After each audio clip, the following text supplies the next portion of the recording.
You are listening to the IFH Podcast Network. For more amazing filmmaking and screenwriting podcasts, just go to ifhpodcastnetwork.com.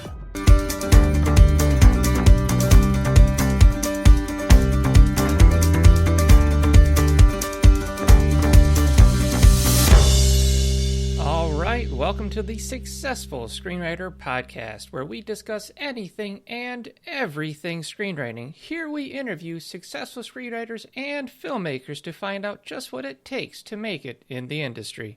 Welcome to the podcast. We have on an awesome guest today, legendary B Movie Ozploitation filmmaker himself, Brian Trenchard-Smith. Brian, thanks for being on with us. Well, thank you for having me. Well, you wrote a pretty great book, Adventures in the B-Movie Trade. I've read it. I thought it's fantastic. I had to bring you on. I really wanted to dive into what makes a great B-movie, because I think it's such a tricky genre to work in. You can have some filmmakers will make a movie purposely bad, thinking they're going to hit the genre and it's going to be a big hit, and it doesn't work. You'll have other filmmakers that will make a film very seriously with the best intent and it just doesn't come out right, and then it's a big cult hit.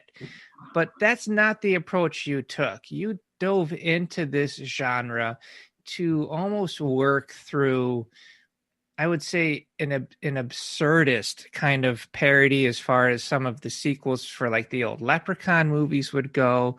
But you always had a bit of humor that comes into your films. And I was wondering if you feel that is kind of a key component to working in this type of genre.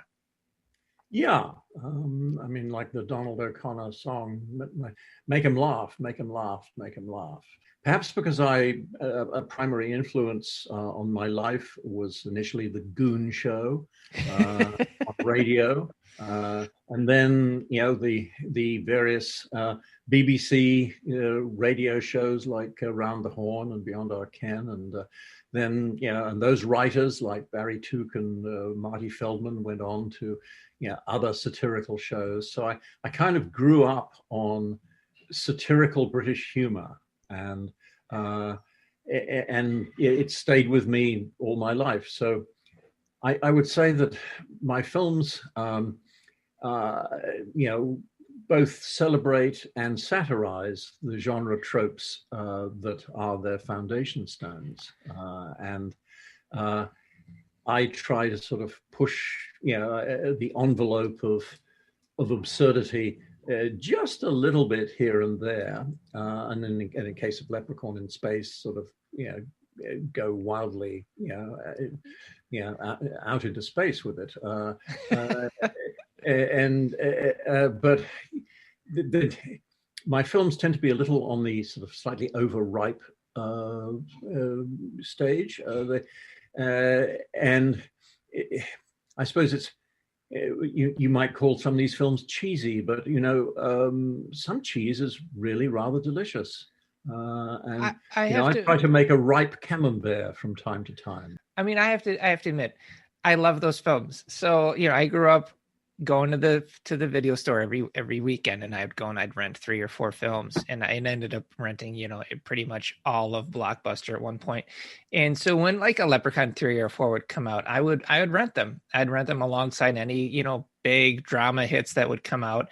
And those films, whether they're I wouldn't say cheesy or maybe camp, but they're enjoyable.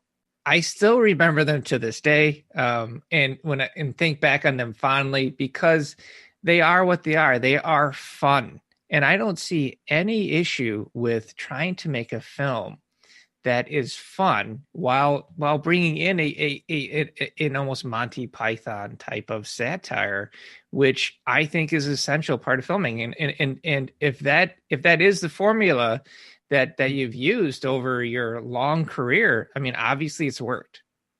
Well, I have a slight sort of meta tendency, I guess.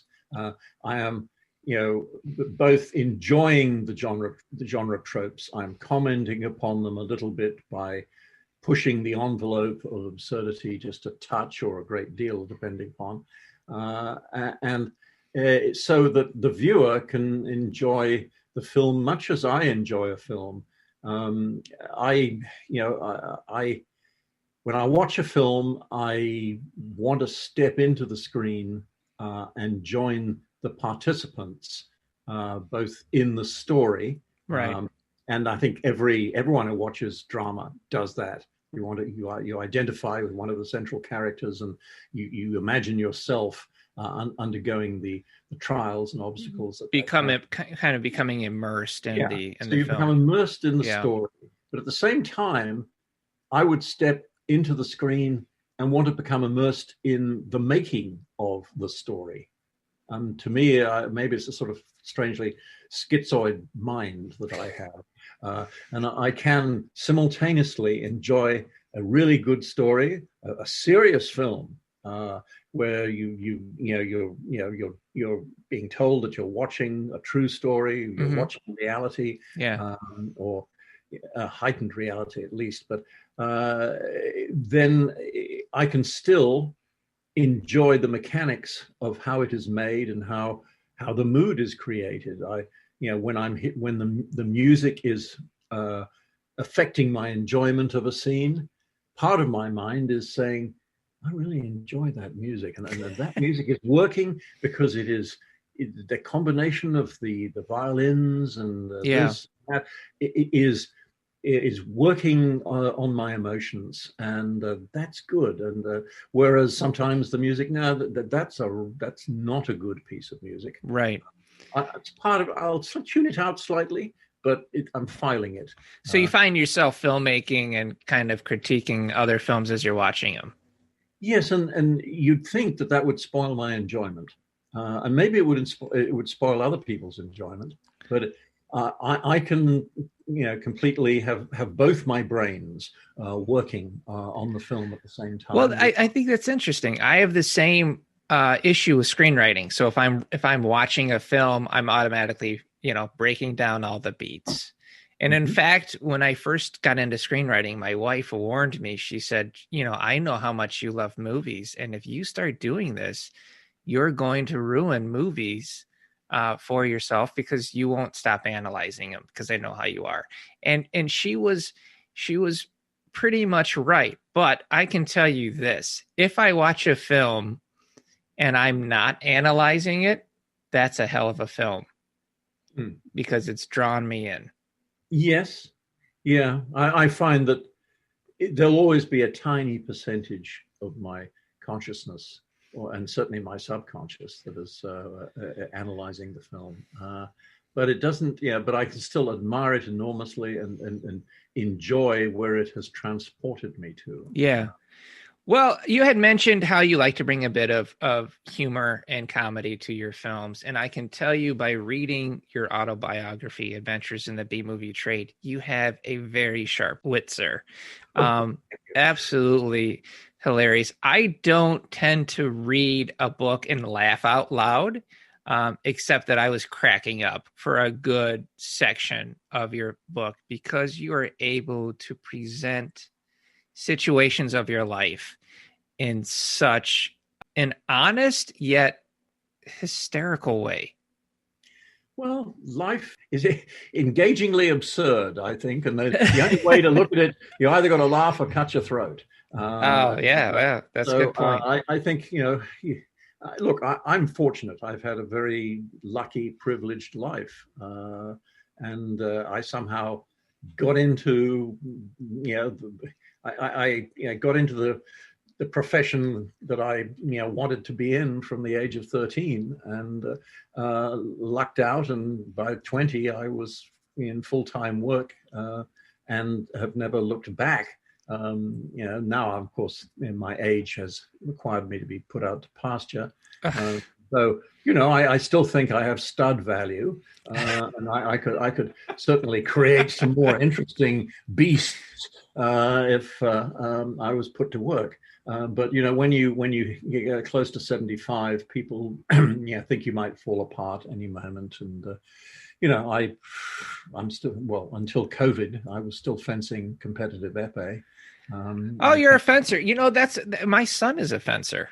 Oh, good for him. Yeah. That's his main sport that he does.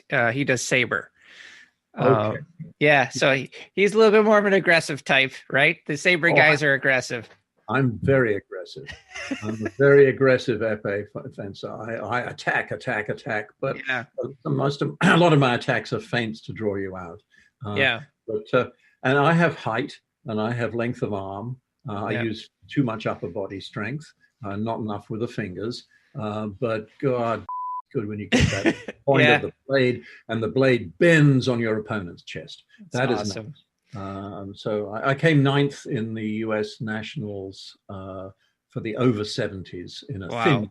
That's absolutely amazing. So one of my favorite stories from your book, your autobiography, because we like to do a little bit of an origin story on this show, is where you got your first big break with E.J. Fancy. And I thought it was absolutely hysterical. The way you describe this man is he sounds rather shady, I would say is the appropriate term. A bit shady, yeah, a bit shady. Stabbed a guy in the leg. But this is before Minder, but when Minder came along, I thought, that reminds me of E.J. Fancy. Yeah. So he had stabbed a guy. The guy lost his leg, and then when they went to him in the groin. Nice, Okay, you made your point. This is somebody that worked for him, right? Yes, his accountant who was not happy with the way the books were being cooked at the request of his boss. And you ended up working there as an editor, right? Well, as someone sweeping the cutting room floor, basically. They just needed somebody for, I think it was £7.5 pounds a week. Wow. This is 1964. Fine, I'd edited some 8mm film, and I'd graduated to some 16mm raw footage that my then girlfriend's father, who was at the Central Electricity Generating Board, had shot of a better process for bringing pylons onto a farmer's land by helicopter rather than trekking it over his field and getting damage for, getting compensation for the damage. So I was to put all this footage into some kind of order, which I did. And he paid me £5. It was very nice of him.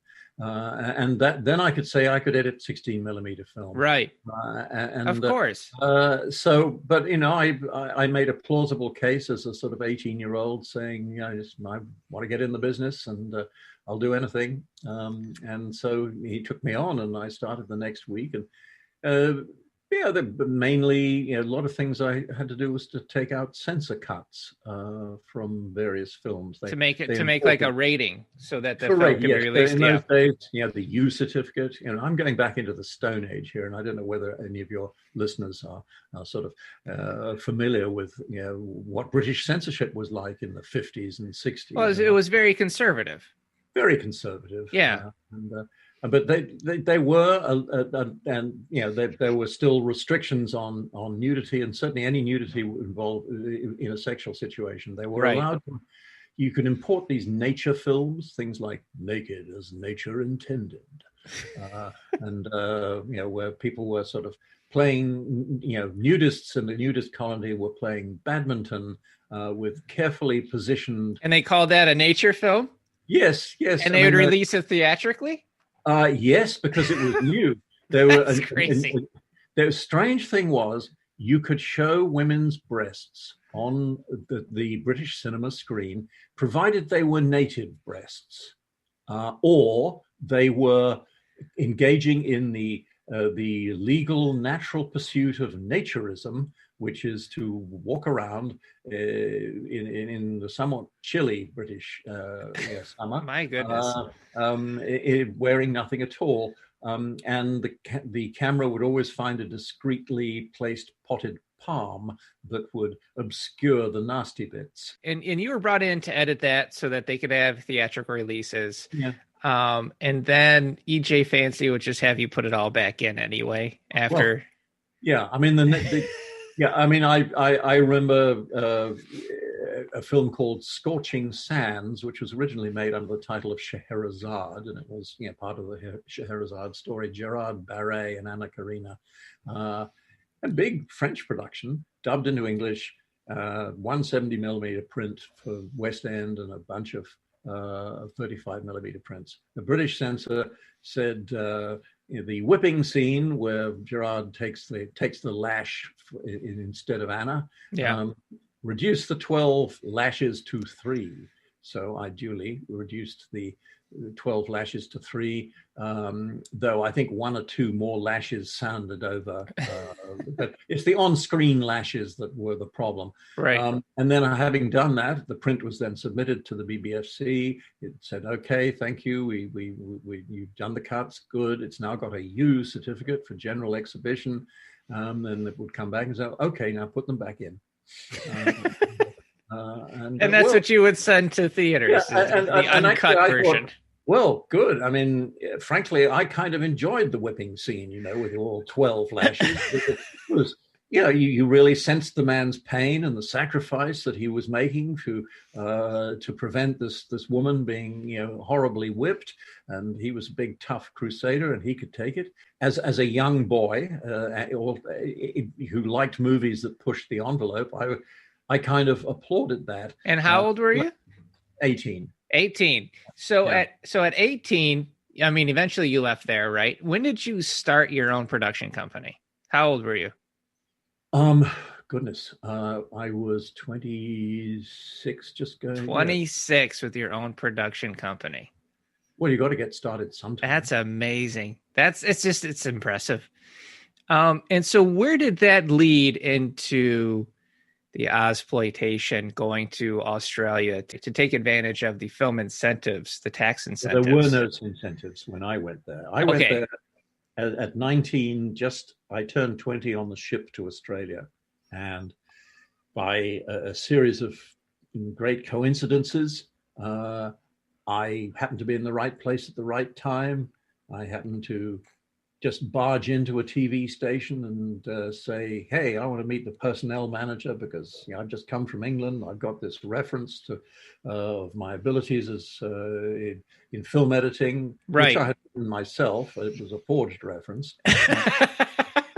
And I'd written it I'd done some work as a clapper boy for a small company, non-union company. And when I left, I took a sheet of their letterhead. I typed this reference of myself saying that I could do anything.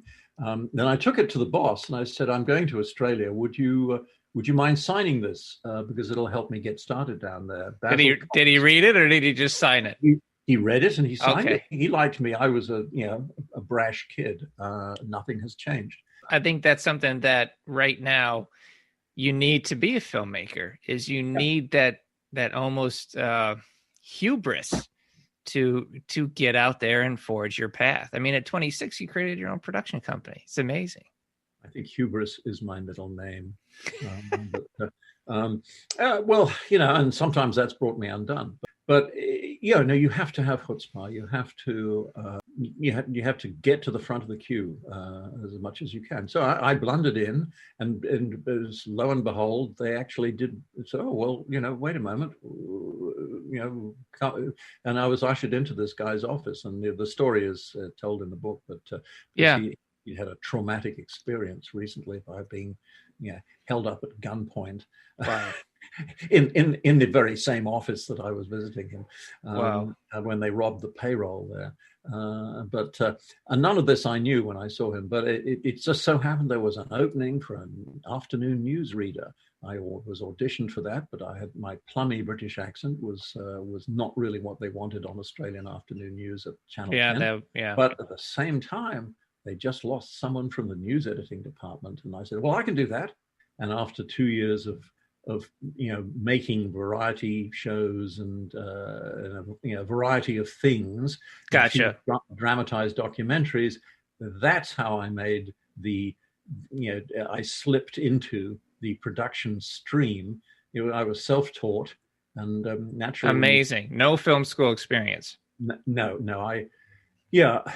I mean, I don't know whether people would agree with me, but I think high-priced film schools are a bit of a economic risk, really. Don't put yourself in debt because you can learn all you need to learn very quickly. And you need to study theory. You do need to read about films. You need to immerse yourselves in films and see films and evaluate them and draw your own conclusions and see why this worked or that will look slow, but that looked convincing, et cetera, et cetera. It's been a lifelong education, and I don't think I'm finished learning yet. But I love that. I love that you have the mentality of a forever student, because that's definitely something I am beginning to notice with a lot of my guests who come on that have that mentality have hit incredible successes because they don't let the ego get in the way, and they're constantly searching. Yeah, I mean, you have to have a strong ego to drive you forward. But if you're smart, you surround yourself with people who can, make your work better, and you don't resist them when. Exactly. If you trust their skills and their intellect, then listen to them and make modifications based upon the good advice. Take the note. Yeah. So with the B movie thing, did you find yourself searching these out? Did the opportunities just appear to you? Did it start with budget issues? I mean, where did you kind of... Well, luckily, I was able to self-generate initially. When I went independent, I immediately made what I believe would be a calling card for myself. And I knew what I could do well. I just had a natural instinct for the dynamics of screen action. Where to put the camera when somebody falls over. Yeah. Close to where he lands. Fairly basic things like that. And the camera movement generates screen energy. So keep things moving. Yeah. And generate enough coverage so that you can create even greater pace by cutting back and forth and so forth. So I knew that was the best way to show my skills, because I always believed that the film business was an international market. It wasn't just I wasn't just going to be making Australian films, because they were only just beginning to be made at that time. So I always believed the international market was important, and action was the universal currency of the international market. It transcended all language barriers. So I made The Stuntmen, which was about stuntmen, and I created 4 fake movie sequences: a commando raid with the rope slides and explosions, a motorbike commercial with crashes, a Western shootout with horse falls and saddle falls, stirrup drags, etc., and a car chase that ended in a fiery conclusion with full body burns. Wow. Which we pioneered without a fire suit, and we did it with a fire retardant gel. That's cool. And I tried out the gel myself. I set my naked arm on which I included in the film because I very rapidly put it out. It had to be painful, right? No. The gel worked. Okay. But just the sensation of heat initially takes you by surprise. It's a funny moment in the film because I'm thinking I'm going to be able to hold this for 5 seconds. No, I bloody well can't. Stuck it in the bucket, and then I did it again so we could get a closer shot. So, but I've done 5 fire stunts, and wow. I gave them up shortly after I got married. I thought, well, I will hang up my water gel. I don't think you see a lot of directors out there setting themselves on fire. Well, it was generally done as a publicity stunt. The hottest director in town. I was offered to the Johnny Carson show way back in 1975 when we were promoting The Man from Hong Kong, and there was initial response but legal affairs said absolutely not. So you said in your book, you said that you've had a long career, but you've never hit the biggest heights. And I would have to slightly disagree with that, just because You've done things like A Man from Hong Kong, which had a good following, and you did Turkey Shoot here in the U.S. It's called Escape 2000. I've seen it, and when Quentin Tarantino walks up to you and quotes a line from your movie, freedom is obedience, obedience is work, work is life. So I think if Tarantino walks up to you and quotes your movie and then dedicates one of his films to you, I think you've made it. I think you've hit some pretty highs. Yeah, I'm very grateful to Quentin for lifting me up. He really loves film and loves filmmakers, and knows that 99% of really good filmmakers are largely unknown. Yeah. He gives the nod to a number of other Australian filmmakers, but at the Sydney premiere. This podcast is brought to you by thesuccessfulscreenwriter.com, where you can find instructional books, videos, courses, and screenplays of Hollywood's biggest hits to download. As an added bonus, visit www.thesuccessfulscreenwriter.com to download The Guide for Every Screenwriter for free. Yes, free. Available exclusively at thesuccessfulscreenwriter.com. Now, back to our show. Kill Bill Volume 1.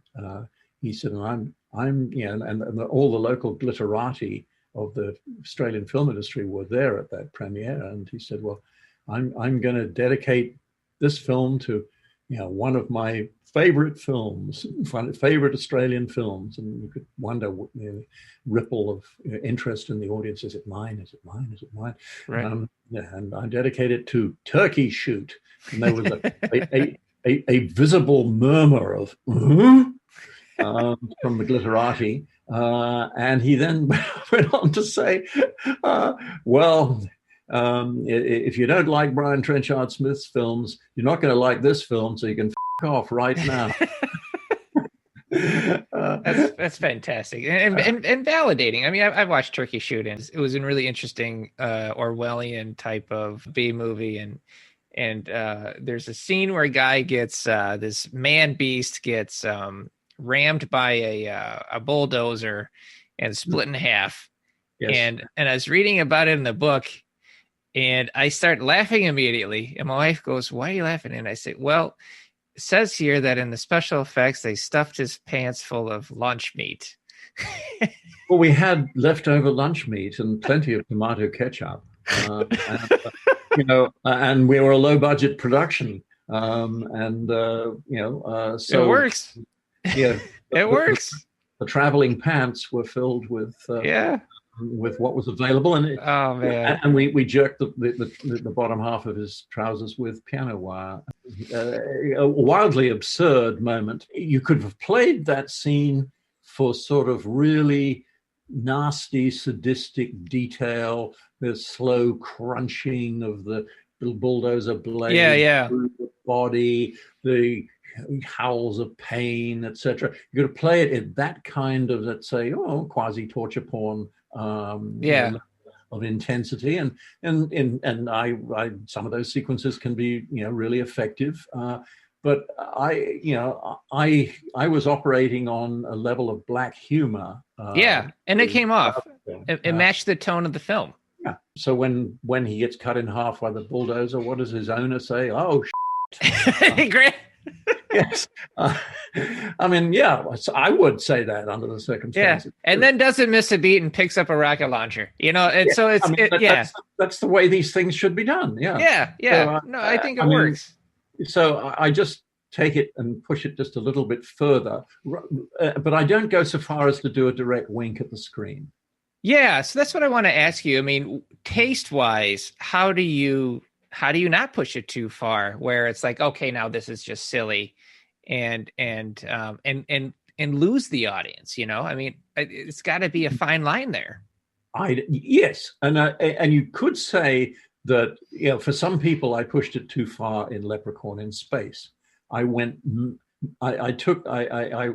playing with a horror genre that frankly wasn't particularly horrific. So when I came on board with Leprechaun in Vegas, I went much more directly for comedy. I love Leprechaun in Vegas. I'm not ashamed to say it's a funny film. It's actually quite a good comedy. It is. There are scares in it, and I like the fact that you gave the Leprechaun like limericks where he would rhyme. You wrote those? Yeah. I mean, awesome. I think the young man of Madras whose balls were both made of fine brass. That one I think is a traditional one. But I wrote all the Leprechaun rhyming dialogue and limericks. Yeah. And it adds the trick. I will chop off your. Comes down the axe, obscuring the last word as the axe lands just between his legs. And again, it was perfect. Example of my flair for subtlety, but. Well, you infused life into a franchise that I think had the potential to die. I really do. Yeah, it was intended to die after the third one. It was be a trilogy. Okay, we'll get the three of them out on VHS. Right. But then the Leprechaun in Vegas, sold vastly more copies than Leprechaun 2, which I think it conceived as Bride of Leprechaun, but didn't quite. It was neither scary nor funny. Yeah. It was. Yeah. Yeah. But and Warwick said to me, they just kept me in the shadows a lot. And I had put all this makeup on. It's 3.5 hours to put the Leprechaun makeup on and 40 minutes to take it off. And that's quite an ordeal every day for 18 days. I mean, he's a great actor, and seeing him in that part, I mean, I think of like he's relishing it, just like Freddy Krueger. The actor there, he's really relishing it, and you can see Warwick is relishing this part, which adds to the terror really of this monster. And so with Leprechaun in Space, I like this film. It's funny, and there are some scares. Special effects are pretty good, and but everything was going in space. Jason ended up in space. There was a Hellraiser in space. Let's go there. It was very much like, what was that? Late 90s, right? I mean, I think there wasn't Jason in space. Was it? I think it was earlier. Okay. But everybody was going there. I shot it in 94. Okay. Going into 95, yeah. All right, so you might have launched the in space thing. No, it was already in. I think so. We're already in some. Jason might have been in space. Maybe Hellraiser came later. I don't know. I think I might have killed people. The franchise. It killed the idea of sending, demonic serial killers to space. And that was probably secretly part of my intention. I mean, let's take this. This is the most absurd thing to do with a scary guy, is suddenly transport him to a different time, and that's part of the problem with Leprechaun in Space is that it blends two genres. Right, that could be tough. Once you take, you see, at least in Vegas, you're living in theoretically the real world that the Leprechaun invades. Right. When you go to space, you're living in a fantasy world that we've all invented, and we are now inventing it on a low budget for $1.5 million, and so we can only go so far. I think we did very well for $1.5 million. Oh yeah, and that's due to the prosthetics makeup guy Gabe Bartolos, who does the Leprechaun makeup and did the wonderful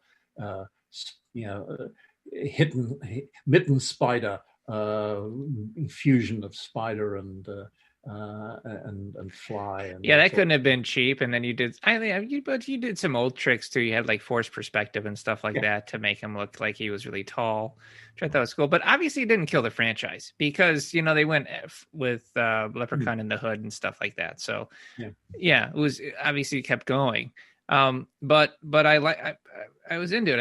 I think a lot of people have seen your films, but they just don't realize that they've seen your films. Yeah, I actually had an email from somebody who just bought the book saying, I had no idea you made all these films that I actually saw on television. I always remember your early Australian films and thought, well, okay, that's what you did. But you went on and made all these other films in America, and just sort of meat and potatoes films that I quite enjoyed. I've made some straight films as well. Sahara, my remake of the 1943 Humphrey Bogart war movie. Okay. With Belushi in that role, is a film I'm proud of. Shot in 18 days. And is whereas the original was shot in 25 days. Wow. But look, but it was a very respectful remake that people who loved the first one, actually think, they could have trashed our favorite movie, but they didn't. It's like someone did a YouTube shot or scene by scene comparison of my film with the Zoltan Korda version of Sahara, and it's on YouTube if anyone wants to look at it. But it's quite an intelligent analysis and critique of the remake. And originally, the man said about doing this critique, he was going to look at mine and tear it to shreds, but he didn't want to when he saw it. But so I can be straight. But I tend, there is humor should always spring naturally from character and situation in the film, not be shoehorned in. If there's a flaw of Leprechaun in space, I'm obviously reaching for parody wherever I can of various sci-fi movie tropes, which in a way gets in the way of the story, you could say. Right. I would say Leprechaun 4 feels more like a Aliens parody. It's a pastiche of Aliens with a little bit of Land of the Giants. And when we finally dispose of the Leprechaun, when we finally dispose of the the hand scene. We freeze the mitten spider because we're thinking of the Fly, of course. Right. And when we blow him up before he blows it, we have to say, "Help me!" For those. So there are these little references which 99.9% of the audience don't get, but cinema nerds and sci-fi. Well, there you go. That's why I loved it. But you have to be careful that the tail does not wag the dog. And that's great advice. Those that compare Leprechaun 3 and Leprechaun 4 feel that my tail was a little too, wagged the dog a little bit too much. Got a little bit away from you. But I thought, what the hell? This is, these kind of endless horror sequels are, they ended up in a sort of reductio ad absurdum situation. And so let's make this as absurd as we possibly can. Well, the other thing is you don't want to go too serious. I mean, look at the subject matter for what it is, because they did a remake of the Leprechaun and they went real serious. They went real dark and it went nowhere. Nobody wanted to watch it. No, that's not what they want to watch Leprechaun for. I would have thought 5 previous Leprechaun movies would have taught them that. Yeah. But there was some bright spark at Lionsgate that said, "Oh no, we got to go. We got to go real dark and gritty." And they tried, and it failed. And they attempted the same thing with Nightmare on Elm Street. They recasted Robert Englund, put somebody else in there, Jackie Earle Haley, who is an incredibly talented actor, but they went real dark. They took away a bit of the humor, a bit of the lightness in it. And again, nobody liked it. Everybody said, this is not my Nightmare on Elm Street. And so nobody went to see it. So I think, again, with Leprechaun being what it is, and I did not intend for this episode to be about Leprechaun, so I apologize about that. That's all right. But you have to know what it is in order to appropriately create a film on it. So what kind of advice do you have for screenwriters, for filmmakers that are looking to get into filmmaking, that are the young 18 to 26-year-old who are trying to break out in today's environment? Well, it is a lot harder today than it was in my young day. It is much more corporatized now, and therefore, the number of avenues you can pursue shrink at the number of gates that you then have to force your way through, just even to get into the maze, and then find, the gates to, let's say, higher levels. It's a lot harder. I suppose there's one overarching recommendation I would make to people is make friends. I mean, it's a good rule of life, actually. Network, and no, don't just network on a totally exploitative way. Just, I'm looking for people who'll do things for me. If you do things for other people and get involved and help other people with their projects, I've always found that work breeds work. So, I mean, you can, rapidly ascend in the business if you have written a script that a star wants to be in. Now, the star's representatives will immediately try and boot you out of the director's chair, and replace you with a more reliable and seasoned and director who loves your script, or will then change it completely. But anyway, for some reason they want to make your script, and the star wants to be in your script. But if you can somehow survive the politics and remain as the director, and make a good film, then you are definitely on your way. But that's kind of like a one and a bolt of lightning shot. But I give an example of Sylvester Stallone, who wrote the original script for Rocky, and they all said, "Wow, this is a great script, Sly. Oh, we love this. We will give you $350,000 to walk away." Because we've got big stars who'd want to play this role, and we've got big directors. And nope. And he eventually accepted $20,000 for the script and scale for the role, but retained his rights. And that built Stallone. That kicked Stallone's career off. Right. And enabled him to be a significant force, and he learned to direct films as a result of working with some really good directors, and has done some quite good stuff in a particular genre. Though I think the last first Rambo was kind of tired and mechanical, but I think someone else looked at that. Anyway, but this was an example of that, one of those Hail Marys where he just stuck to his guns, and instead of just the project just getting pushed aside, forget it, this is too hard. There's an even more recent example of that with Ben Affleck and Matt Damon with Good Will Hunting. Good Will Hunting, exactly. And they even did it. They got such heat on that script, Brian, that they put in a love scene between Matt Damon's character and Robin Williams' character, and slid it into the script because nobody was reading the script, but the script got so much heat that people were just trying to buy the script, and no, they wanted to be more involved with it.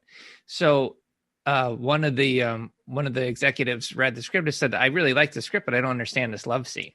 And they say, "Okay, so we'll go with this guy because he actually read it," which I thought was a really funny thing. Oh, really? This is something I didn't know. Oh, yeah. Excellent. Well, all power to them. Yeah, I mean, Affleck is a really good director, actually. I think when you look at his crime movies, he has his Boston movies anyway. Because I think he understands the milieu. He grew up in it, and I think directing from truth that is personal to you is very helpful. I don't know why war and mayhem is personal to me, but I have a flair for it. Well, I think with writing comes the same way. When you're writing something, if you're writing from truth, it is seen in the work, and I think that it takes that work to the next level. Yeah. So Adventures in the B Movie Trade. is pretty great. It's available. I'm going to put it on our website on The Successful Screenwriter. I'll make sure that there's a link for the book as well in the description of this podcast. Yeah. And well, I know you've retired. Is there anything else that you have going on? Well, I won't say I hate being retired. I mean, I think we all evolve throughout our lives. I'll be 75 soon. I feel 75 years young, not 75 years old. But I decided that I didn't want, when I knew that, frankly, that the phone wasn't going to ring very often, and it may still. I mean, there are some, as a director, you depend upon producers with influence having the money to or being able to raise the money for you for projects and offering them to you, or managing to sell a project that you've created.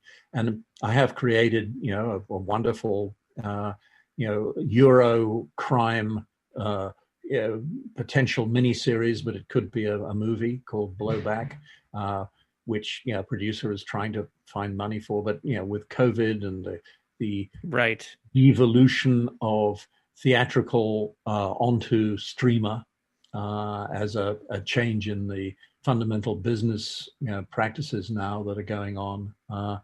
It's a very confused world, and only people with real clout get past the gatekeepers and get their projects evaluated. So I decided 5 years ago that I didn't want to just stay in a nice house in Los Angeles and go to BAFTA screenings and meet a whole bunch and so associate with lots of people of a similar age who are all gradually fading out of the business.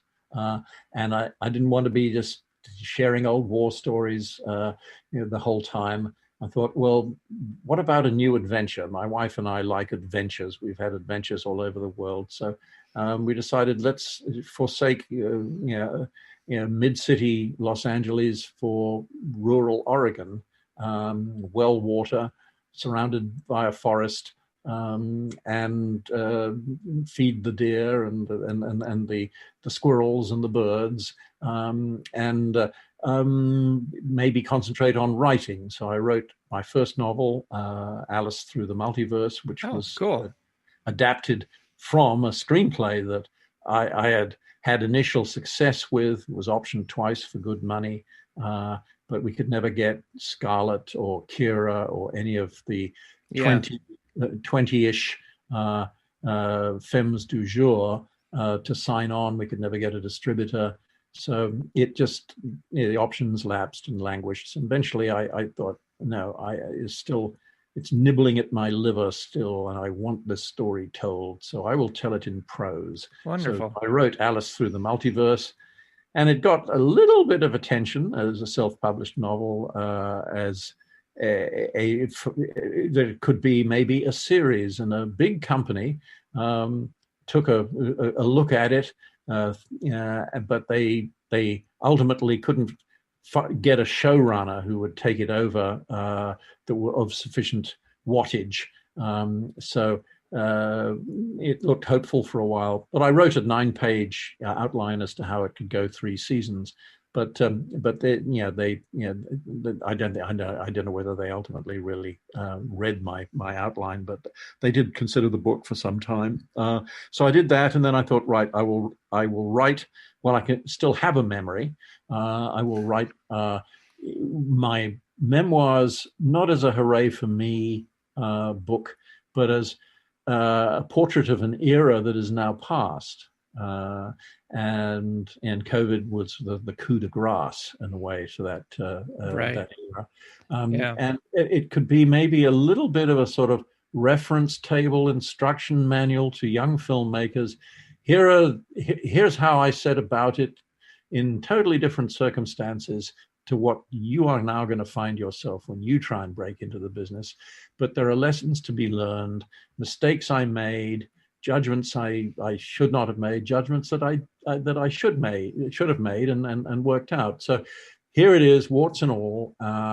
And I hope you have a good laugh while you read it, and maybe draw some inspiration from it, because ultimately if there's another word of advice is persistence wins. Just keep, if you beat your head against the wall eventually, and you keep your spirits up, and you don't become bitter and blame, and just think, other people are always to blame for your lack of success. But if you keep a positive attitude and keep trying to learn and saying, okay, I struck out with that script, there must, how can I improve it, or do I have a better idea, et cetera, et cetera. It is. So I hope it's an encouraging work to It is. young filmmakers, even though they will find themselves in different circumstances. But now a young filmmaker is expected basically to shoot, edit, write, do everything, which of course you do. I mean, well, I think with COVID, the industry is still trying to figure out what it wants to be and how it wants to do it. So I think we kind of have to in my opinion, let the cards fall where they are. But as much as things change, the more they stay the same. And I think perseverance, having that bold hubris, can lead you down the path of success eventually. And I think your life and your autobiography really shows that. And I love that you say warts and all, because that is important.